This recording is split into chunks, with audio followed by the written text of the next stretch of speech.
Hi friends, இன்றைக்கி டே 17. காலையிலேயே coffee குடிச்சிட்டு கொல்லிக்கும் போயிட்டு வந்துட்டோம். இன்றைக்கி ஏன்னா கொஞ்சம் வெளியே போகிற வேலை இருக்குது, அதனால் வீடியோ எடுக்க முடியாதுன்னு நினைக்கிறேன்.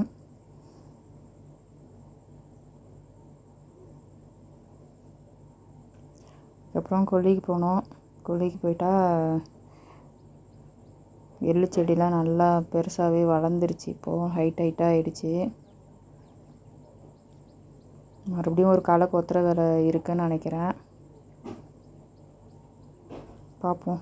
இன்றைக்கி ஏன்னா எஃப்எஸ்எஸ்ஐ எடுக்கணும். அப்புறம் கொஞ்சம் நெட் சென்டரில் ஸ்டிக்கரிங் வேலைலாம் இருக்குது, அதுக்கு டிசைனிங் பார்க்கணும். எவ்வளோ முடியும்னு தெரியல, பார்க்கலாம். நாளைக்கு வீடியோவில் பார்க்கலாம். பாய்.